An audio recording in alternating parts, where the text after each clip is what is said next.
आरती's classes में। तो आज हम इनके साथ बैठ के जानेंगे थोड़ा बहुत इनकी क्लासेस के बारे में, मैनी मोर थिंग्स। तो सबसे पहले हम शुरू करेंगे आपके इंट्रोडक्शन से। Hello everyone, I am Aarti Paul, and I have been working as an English teacher since 12 years now, and now I have started my own classes. So because I wanted to give something to the society, to change it, to give something which is a little different from being a bookish study, so I started these classes. Okay, alright. तो जैसे आप teacher हो, तो आपने जैसे कहाँ से starting की टीचिंग, आप कहाँ स्कूल में थे, आप किस स्कूल में टीचिंग करते थे? तो मैंने जो अपना टीचिंग का करियर है, आई स्टार्टेड इन 2012 एंड सबसे पहले मैंने राजीव स्टार स्कूल से स्टार्ट किया था and I worked there as a PRT teacher. तो वहाँ पे मैंने ऑलमोस्ट 1.5 ईयर काम किया and it was a good experience although because नया था सब कुछ मेरे लिए। और काफ़ी टाइम के बाद मैं स्टार्ट कर रही थी अपना करियर, तो मैं माइलस्टोन कहूँगी राजीव स्टार को। So it give me the confidence to be a teacher. उसके बाद यहाँ पे कोर्स स्कूल खुला था आरबीएस स्कूल, तो वहाँ पे बहुत अच्छा एक्सपीरियंस रहा बिकॉज आशा कुमारी जी का स्कूल था। तो इंटरव्यू भी उन्होंने लिया था, तो उनके साथ एक मिलना ही बहुत अलग एस्पेक्ट था। So she selected me, I got selected and वहाँ पे मैंने 2 साल काम किया एंड mean time I always wanted to work with CBSE. Okay, क्योंकि ये दोनों स्कूल एसपी बोर्ड थे and I always had this urge in मी कि मुझे सीबीएसई में काम करना है, स्किल सीखने हैं। आई वांटेड टू नो कि सीबीएसई कैसे काम करता है। तो मैं हर साल डीएवी का इंटरव्यू देती थी, but third time I got selected, I was shortlisted and I got selected and June 2016 I joined DAV. और वहाँ का तो एक्सपीरियंस बहुत ही डिफरेंट था because it is a very prestigious organisation. तो वो उनका सेटअप जो है पूरा कॉर्पोरेट है, एक कॉर्पोरेट वर्ल्ड की तरह काम करते हैं एंड वहाँ पे मैंने बहुत कुछ सीखा। ऑल्दो आई वुड से कि आरती क्लासेस का इनिशिएटिव डीएवी से शुरू होता है एंड टीचिंग के जितने पैरामीटर्स थे, कैसे आप रिजल्ट्स बनाते हैं, सीबीएसई कैसे काम करता है, ऑल द वर्कशॉप्स। तो उस टाइम भी में मैंने कम से कम 13 से 14 वर्कशॉप्स लगाई आउट ऑफ स्टेशन।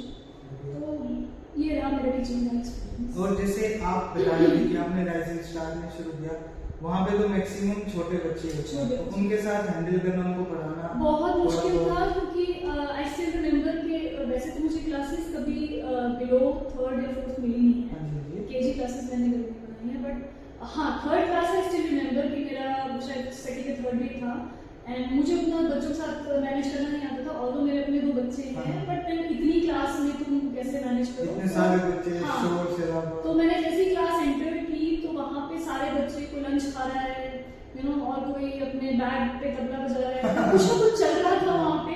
तो मुझे लगा कि यार, और मेरा ये बहुत बड़ा एक टैकल करने का सिचुएशन थी क्योंकि ऑब्वियसली मैं एक कंट्रैक्चुअल टीचर थी, तो मुझे 10 दिन के लिए अंडर उसमें डेमोन्स्ट्रेशन में देखा जा रहा था कैसे डेमो देते हैं क्लासेस में।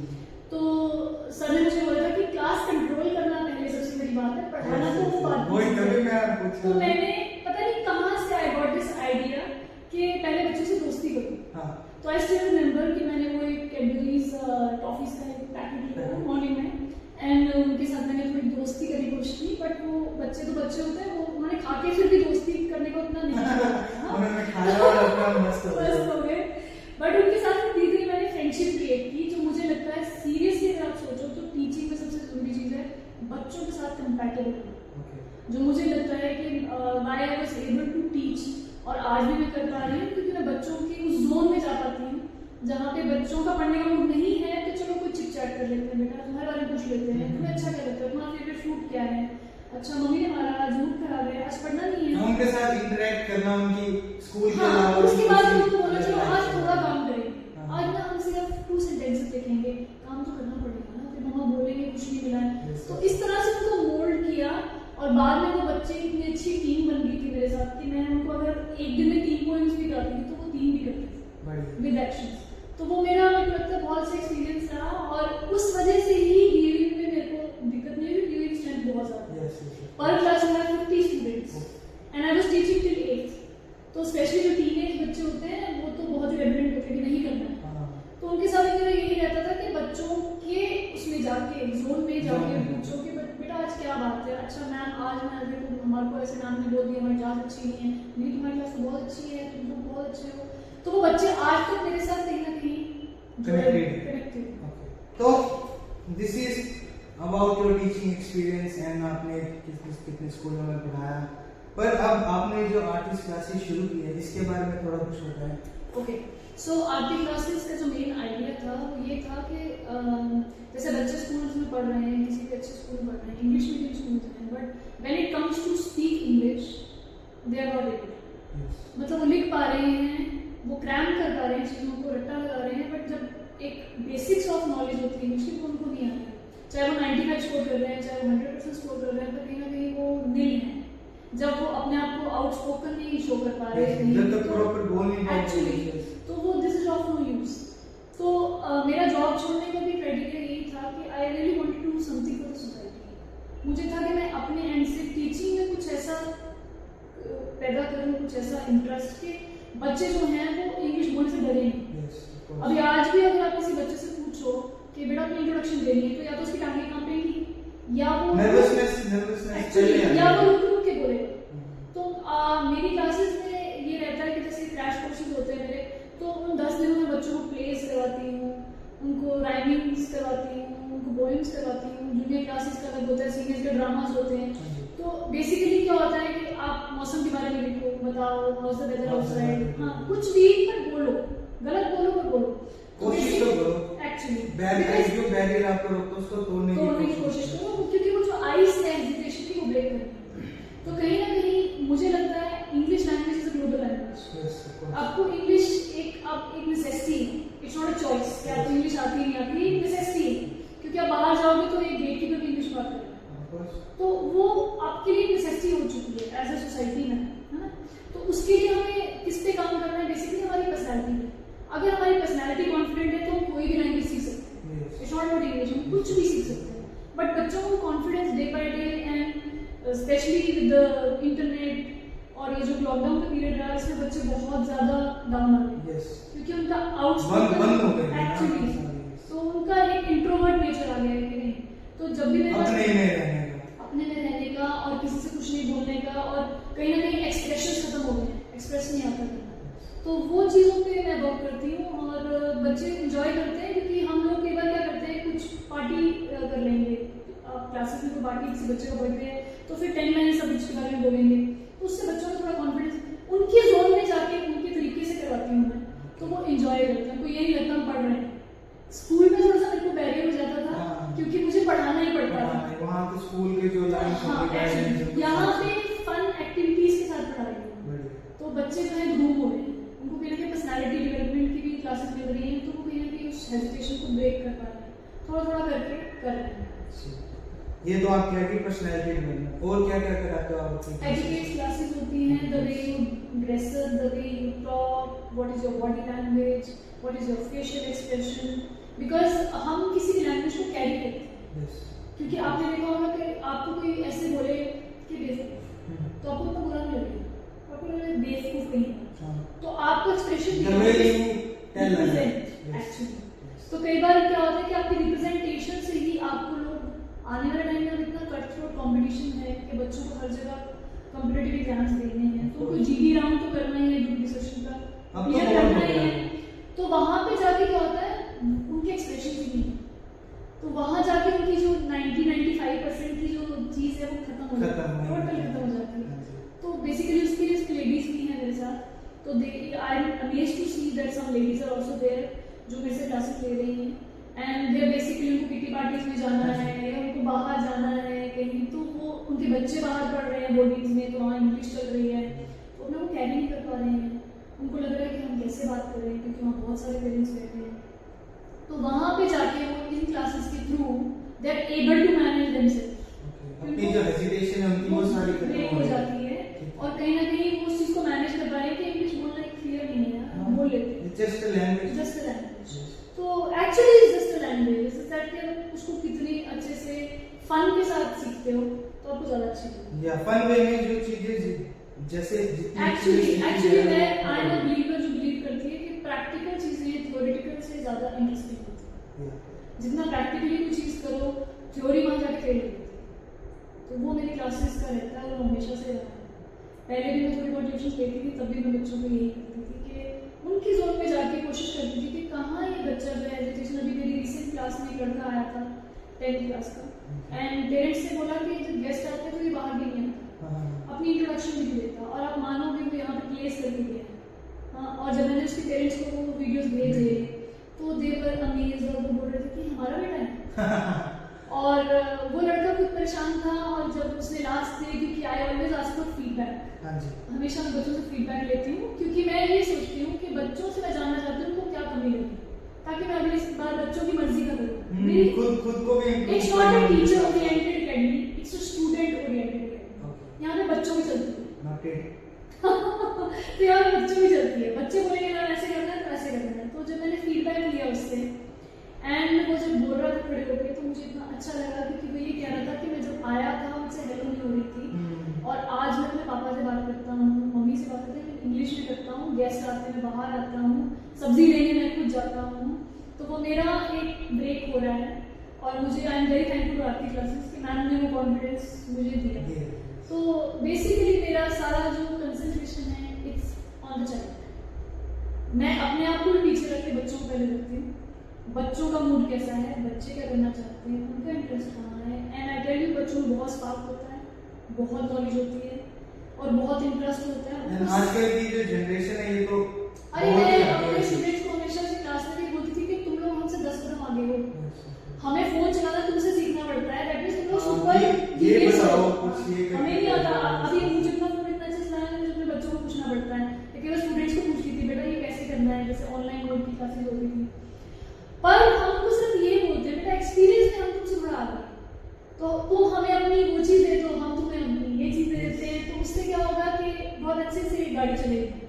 तो अब यही रहता है कि बच्चे बोलते हैं मैम हाँ आपने बोला था ये ऐसे टेस्ट में ऐसे करना, तो हाँ मेरे से गलती हुई यहाँ पे। बट जहाँ तक बच्चों की बात आती है, hats off to today's generation, बहुत नॉलेज है, बहुत ज़्यादा ट्रेजर है, एक खजाना है नॉलेज का। They just need a push, तो सिर्फ एक पुश चाहिए, और उनको कहीं ना कहीं ये चाहिए कि यार तुमने कुछ है, वो बटन दबाना है तुम्हें, बस तुम एक बार उनको सिखा दो वो बटन पुश करना, they are able to do everything. Whether गांव के बच्चे हो, वेदर शहर के बच्चे हो, आज बच्चे तो कहीं भी हो, आजकल हर कोई बहुत ज्यादा स्पार्क है बच्चों में, इवन टाइनी टॉक्स बच्चों में भी स्पार्क है बहुत ज्यादा। मतलब मेरे जब एडजस्टमेंट्स लगती थी, कभी डीएवी में भी, एलकेजी में मेरी एक बार एडजस्टमेंट लगी, नर्सरी में लगी, हां वो कभी teacher absent, wonderful dances, wonderful नकल उतारना, मिमिक्री ऑफ द टीचर्स। मतलब एक बच्चे ने मेरी नकल उतारी एंड उसको ये लग रहा है एंड कि मैं कर रही, और वो मुझे लग रहा था ये तो आती है मतलब सीधे टैलेंट। और हम लोग उसको बायस होकर सोचते हैं कि नहीं कि मैं टीचर हूँ, वो मेरे बारे में ऐसे और ये ऐसे, बट आप उसका कैलिबर देखो, इतना अडॉप्ट करने का विजन कहाँ से है, इतनी शार्पनेस कहाँ से है। तो उनको सिर्फ एक पुश चाहिए, हल्का सा धक्का चाहिए, कुछ चलेगा। तो वो आरती क्लासेस का विषय रहता है, I believe in quality, quantity में मेरी कोई भी नेचर शुरू से नहीं थी, आज भी नहीं, चाहे यहाँ से एक ही बच्चा निकले, पर वो सोसाइटी में बच्चा दिखे, क्वालिटी ओवर क्वांटिटी, हाँ, कि वो बच्चा दिखे कि नहीं यार कुछ कर रहा है, कुछ चेंजेस आ रहे हैं, तो मुझे लगेगा कि ये सक्सेसफुल है। Otherwise it's not for the means of money. आपकी जैसे आरती क्लासेस है, इसकी टाइमिंग वगैरह क्या क्या रहती है? टाइमिंग्स क्योंकि कुछ बच्चे हैं जो ऑफलाइन आ पाते हैं, अच्छा आप ऑनलाइन भी ले रही हूँ मैं, ऑफलाइन भी ले रही हूँ, दोनों मोड्स हैं। एज दो जो दिन का टाइम होता है उसमें तो मेरे पास लेडीज लेती हैं ऑनलाइन, और जब ये डबल एडमिशन वाले बच्चे हैं वो आते हैं ऑफलाइन, 10th के लड़के हैं आते हैं। और इवनिंग में I think the school gets off by 3:30, तो उसके बाद मेरा 6 बजे तक सेशन चलता है, उसमें डीएवी के बच्चे आते हैं, राइजिंग स्टार के आते हैं, तो ऐसे रहता है schedule, almost 5-6 hours a day रहता है मेरा, ऑनलाइन ऑफलाइन। क्रैश कोर्सेज जब होते हैं मेरी छुट्टियों के टाइम, वो 10 डेज के होते हैं, तो वो तो फुल डे पैक जाता है, क्योंकि छुट्टियों में अब सभी पेरेंट्स को होता है कि कुछ अच्छा ज्वाइन कर लें, तो उस पर काम करते हैं। ठीक है, बढ़िया। तो अब जैसे मैम ये है कि why did you shift from DAV to your own personal classes? मुझे कहीं ना कहीं लग रहा था कि एज ए टीचर मैं जस्टिस नहीं कर पाई, क्योंकि देखो when you are working in a organisation there are certain norms, उन नॉर्म्स को, उस फॉर्मेट को आपको फॉलो करना ही पड़ता है, आप अपना फॉर्मेट नहीं बना सकते। और आई डोंट कंसीडर कि डीएवी का फॉर्मेट नहीं है, आरबीएस का नहीं था, राइजिंग का नहीं था, but they particularly are it is a 40 minutes class. उस 40 मिनट्स में तुम्हें बच्चों को चुप भी कराना है और एक जगह बिठा के भी रखना है और उसमें तुम कितना जस्टिस कर पा रहे हो, मतलब तुम एक एक बच्चे को हार्डली 5 मिनट दे पा रहे हो, हार्डली। तो 50 की क्लास है, 30 की क्लास है, तो बच्चे कुछ तो रह ही जा रहे हैं, कुछ को तो वो मिल ही नहीं रहा जो तुम करने आए हो। तो मुझे कहीं ना कहीं लग रहा था apart from being financial status कहीं ना कहीं मजा नहीं आ रहा था। जो मैं एक नॉलेज देना इम्पार्ट करना चाह रही हूँ वो 4 बच्चों में नहीं दिख रही। तो उस वजह से मुझे लगा कि मैं कुछ इनिशिएटिव लूँ, एंड मेरी खुद की एक नेचर है कि मैं हमेशा चेंज पसंद करती हूँ। Change is very good thing. तो मुझे लगता है कि शिफ्ट सोसाइटी में आना चाहिए, एक शिफ्ट होना चाहिए। अगर सभी लोग उसी तरह एक रोबोट्स की तरह काम करेंगे तो शिफ्ट तो कहीं नहीं आएगा, वो तो काम करता ही रहेगा। एक्चुअली एंड बहुत सारे लोगों ने बोला कि यार it was a decision which was not accurate कि इतने साल बाद जॉब की, मतलब 11 साल लगा के and you left the job, but my the only criteria was to change the society something. कहीं ना कहीं सोसाइटी थोड़ी चेंज हो, कहीं ना कहीं लगे यार कि 21वीं सेंचुरी बच्ची है, कहीं ना कहीं चीज दिखे। तो वो क्लास में या स्कूल में मैं उन चीजों को जस्टिस, टीचिंग को जस्टिस नहीं कर पा रही थी। मुझे आइडिया है कि मैं खुद से कुछ करती हूँ जहाँ पे बच्चों को 1 घंटा भी दूँ तो 1 घंटे में कम से कम कुछ तो गेन करें, कुछ तो लगे कि यार आज बच्चे को अच्छा मैंने कॉन्फिडेंस दिया, या मैंने टेंसेस 4 महीने में पढ़ाए पर वो 4 महीने बाद बच्चे टेंसेस पूरी तरह से पी गए। वहाँ पे तुम 4 महीने टेंसेस को नहीं ले सकते because you have to cover the syllabus also. ठीक है, and I was teaching till 8th class, तो 6th onwards 3 बुक्स हैं, and I think it's like more of 12-11 chapters और 10 चैप्टर्स, 3 बुक्स के मिला के 30 चैप्टर्स।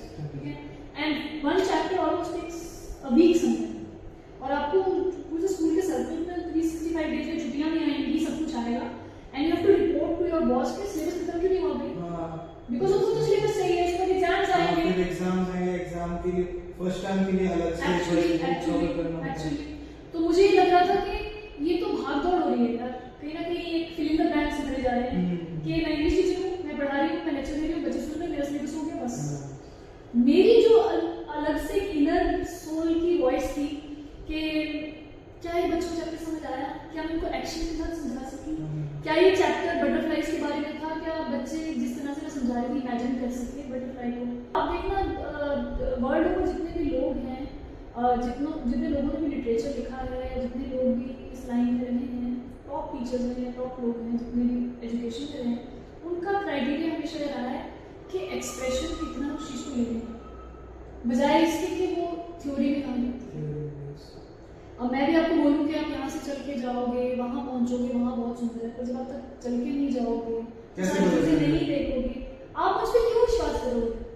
तो टीचर आपके क्लास में वो बोलता है कि बेटा ये चैप्टर था, ऐसे ऐसे एक लड़का था, ऐसे उस लड़के के बैग से कुछ चोरी हो गया और चैप्टर खत्म हो गया, अब बताओ क्वेश्चन उसने क्या चोरी किया।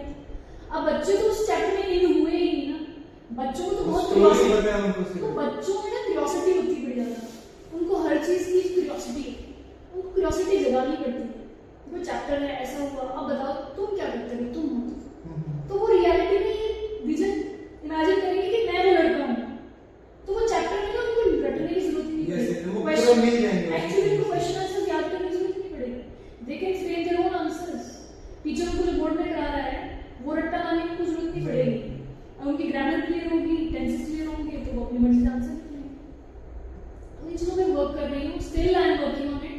अभी यहाँ पे भी हमारी आर्ट क्लास का रिचुअल है कि जिसका भी बर्थडे हो, चाहे महीने में 4 बर्थडे है, 5 है, तो केक आर्ट क्लासेस की तरफ से होता है, और हम लोग इतना एंजॉय करते हैं, डांस करते हैं, बच्चे केक खाते हैं, फन एक्टिविटीज भी होती हैं, सब कुछ मजा है करने का। With all due respect to all the organisations, जितने ऑर्गेनाइजेशन जो मैंने काम किया और जो भी टॉप ऑर्गेनाइजेशन है, of course they are doing wonders, but मेरा विजन थोड़ा डिफरेंट है।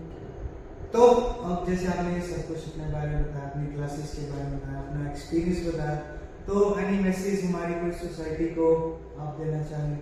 हाँ, मैसेज जो मैं देना चाहूँगी वो ये कि बच्चों को प्लीज़ डिमोरलाइज करना, क्योंकि बच्चे एक बार डिमोरलाइज हो जाते हैं, उनका मॉरल सारी उम्र नहीं आता अपनी आप। तो ये पेरेंट्स से स्पेशली मेरी रिक्वेस्ट है, स्पेशली कि एक तो बच्चों के प्लीज बर्डन मत डालो कि तुम्हें यही करना है, तुम्हें आईएएस बनना है, पहले से डिसाइड तुम्हें डॉक्टर ही बनना है, तुम्हें इंजीनियर ही बनना है, यार तुम्हें जो करना है करने दो, एक्सप्लोर करने दो। Today the world has limitless options. तो आपके बच्चों की काइंडली रिस्पेक्ट करो, उनको सुनो, उनके पास बहुत कुछ है बोलने के लिए, सुनने वाला कोई नहीं है, ठीक है एक्चुअली। और उनका जो वो बटन है ना, प्लीज उसको टैप करो, उनको थोड़ा सा पुश करो, थोड़ा सा उनको एक सपोर्ट दो, आगे वो खुद चलेंगे।